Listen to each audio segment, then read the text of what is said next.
ozroq pisirka tushirib olsak, yaxshi menimcha. Bormi?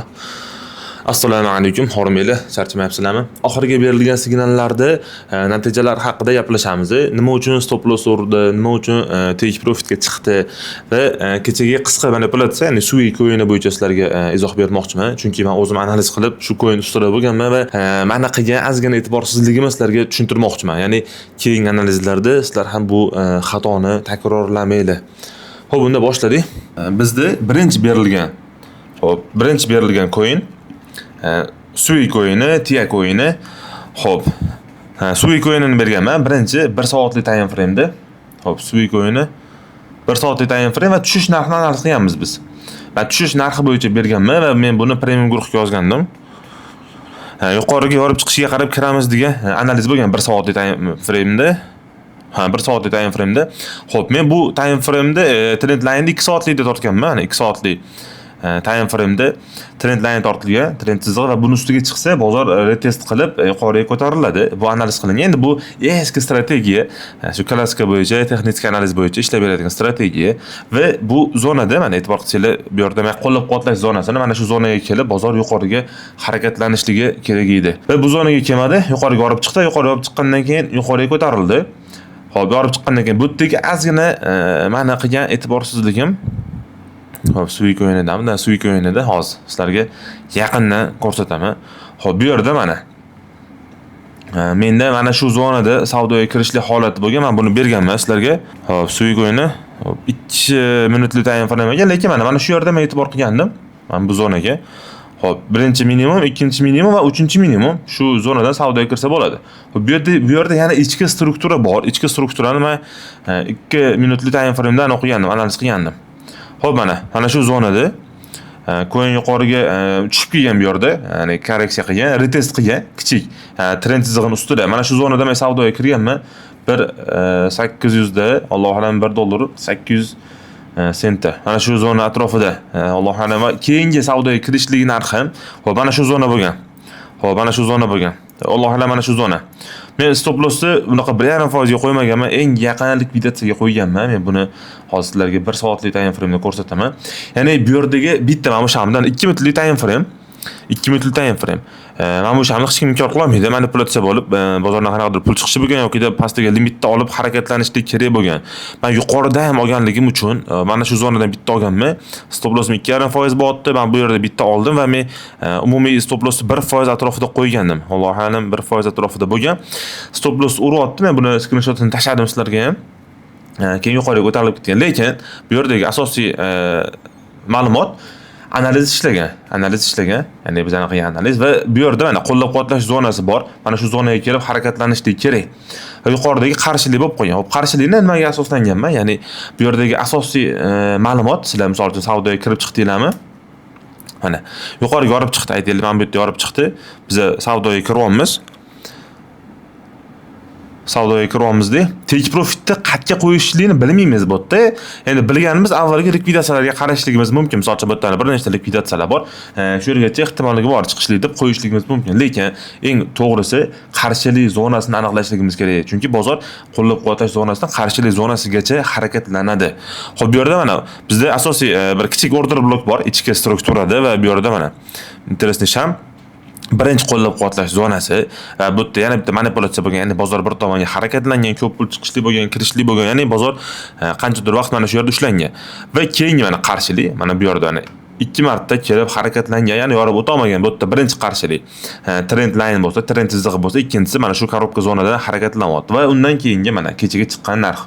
Mana shu zonagacha mana bemalol, misol uchun 2% deylik, ishlashlik mumkin edi 2% gacha. Va tushib kelganda ham men o'qildim. signal berdim. Umumiy men Bitcoin ham kuzatdim, boshqa coinlarni ham kuzatdim. 2 soatlik time frame deydi, Allohu alam. Mana shu shamlarda pastga ozroq harakatlanganligi uchun men o'zim uchun risk yuqori deb bildim va sizlarga maslahat bermadim. Savdoga kirsanglar bo'ladi degan signalni sizlarga ayta olmadim, chunki men o'zimda bitta hisob bo'lganligi uchun to'g'ri bozor bir analiz qilib kuzatib oldik, keyin kiramiz degan narsa bo'ldi.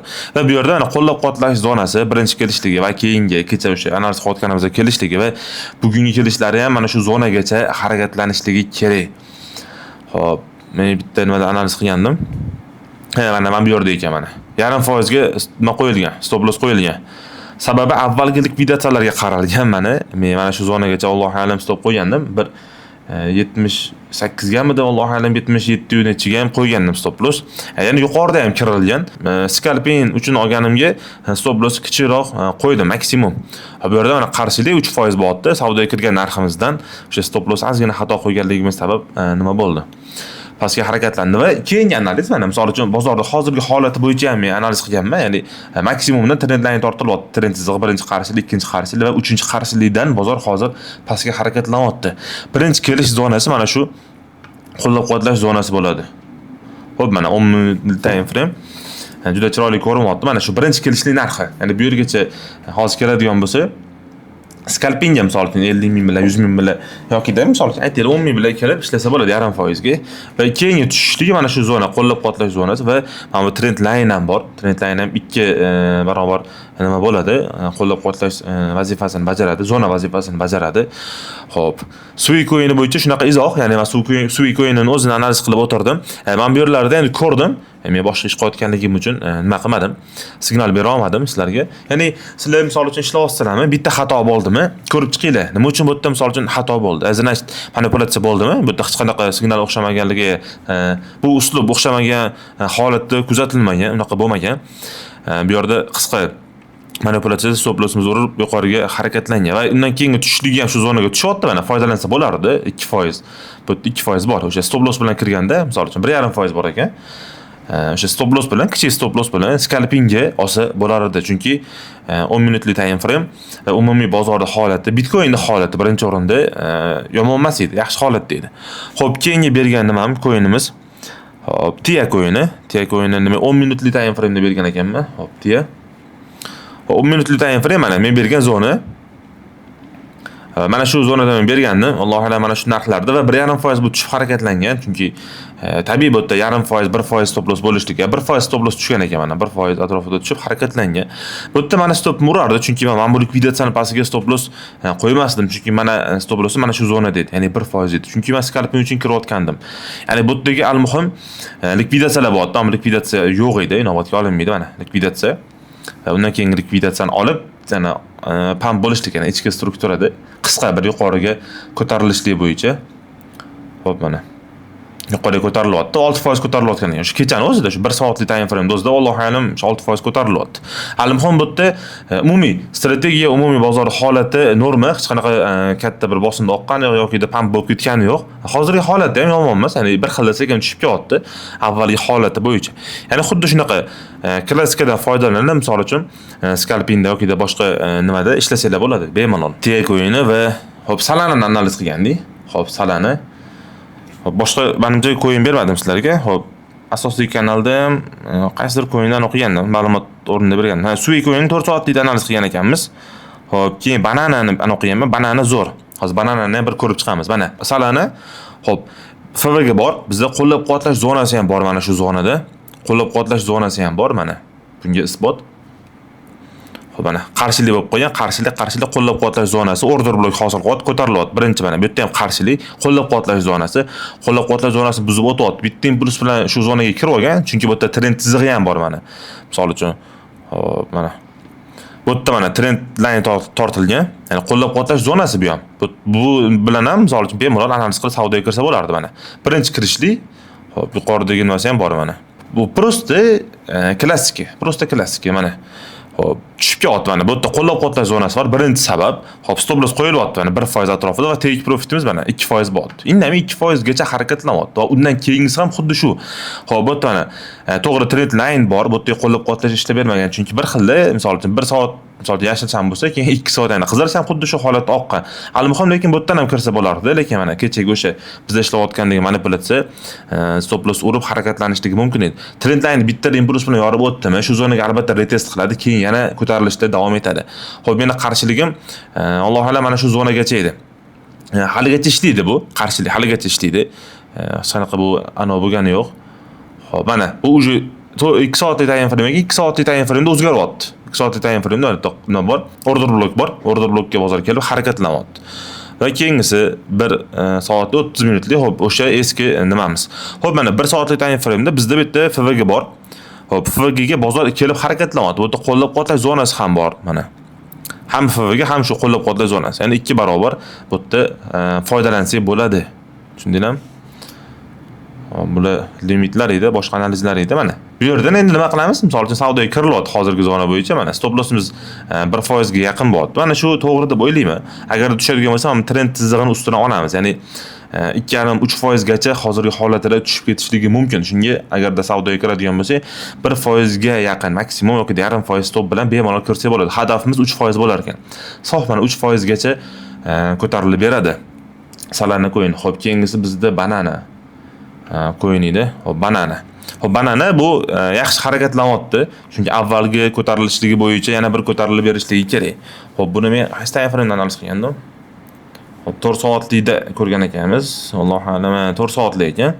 Bu yerda buzib o'tgan basga, soxta buzish qilgan trend chizig'i bor. Ya'ni asosiysi mana shu trend line ustiga chiqib qolgan. Xo'p, birinchi kelib ketishligi bo'ldi. Ikkinchisi mana shu yerda qo'llab-quvvatlash zona vazifasini bajaradi. Chunki bu yerdan qaytishlik ehtimolligi yuqori. Shunga bemalol nima qilsanglar bo'ladi. Bu yerdan ham stopsiz o'rta muddatga xohlasanglar kirsanglar bo'ladi. Chunki har bir kelib harakatlanganida ham ancha 20% ga yaqin ko'tarilgan. Shu 15% atrofida plus minus olsanglar bo'ladi. Hisob kitobini olsanglar bo'ladi. Xo'p. Sui coin'i. Xo'p, Sui coin 4 soatlikda ko'rgan ekanmiz. 4 soatlikda bittani analiz qilamiz. Xo'p, Bitget birjasidagi. Xo'p, Mexi. Xo'p, Bitget mana 4 soatlikda qarshilik bor bizda. Yuqorida va pastda qo'llab-quvvatlash bor. Ya'ni mana shu zonadan harakatlanadi indamay. Mana qo'llab-quvvatlash. Chunki avval kelib ketganlari ham mana shu qo'llab-quvvatlash zonasigacha o'qigan, kelib ketgan. Hop. Yuqorida qarshilik. Hop, buni men 2 soatlikda ko'rgan ekanman, Allohu alam.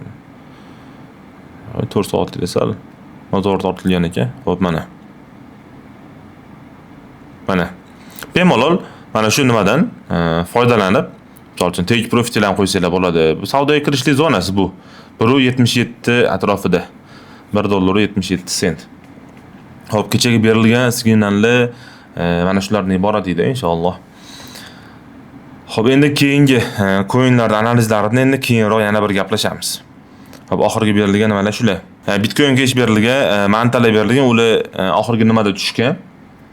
Oxirgi bozor oqishida oqib ketgan. Xo'p, mana. Bu Bitcoinga 3% ko'tarilganda men nima qilgandim? Allohu alam, mana shu 3% ko'tarilganda aytganman nimaga? Premiumda, signal kanalda. Bu boshqa trend tortilgan ekan. Xo'p, al-muhim bu ham xuddi shunaqa trend orasida harakatlanyapti. Xuddi FVga bu boshqa nima ekan, analiz ekan. Qisqasi shunaqa. Xo'p, bu bo'lsa keyingisi mantada ham ozroq nima qilingan. Xo'p, scalping uchun kirilgan va bunda stop loss 0.6%. Ya'ni 0.5% atrofida stopni uryapti, oqyapti. Bu yerda misol uchun stopni mana bu zonaga ham bersak bo'lar edi, 1-2% atrofida, lekin risk yuqori edi. Tabiiy bu coin yuqorida yuribdi. Scalpingga kirishlik uchun yoki o'rta muddatga kirishlik uchun ham nima emas, vaziyat emas. Shunga nima qilsanglar bo'ladi? Shu scalping uchun olib, kichikroq stop bilan kirsanglar bo'ladi. Sababi mana misol uchun stopsiz olingan taqdirda ham 6% atrofida oqib ketgan. Bu $10,000 ga sal ko'zga ko'rinadigan zarar. Unda qilib shortga kirib olsak ham bo'lardi ekan.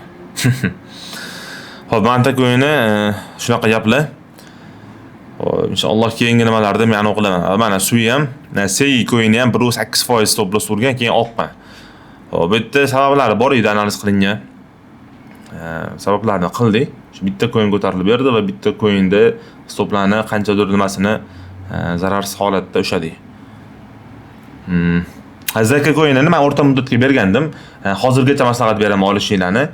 O'rta muddatga bemalol nima qilinglar, olinglar, ishlasanglar bo'ladi. Xo'p, Sui coin'ini ham o'rta muddatga berganman. Sui coin'ini shu 1.4 sentlikda berganman.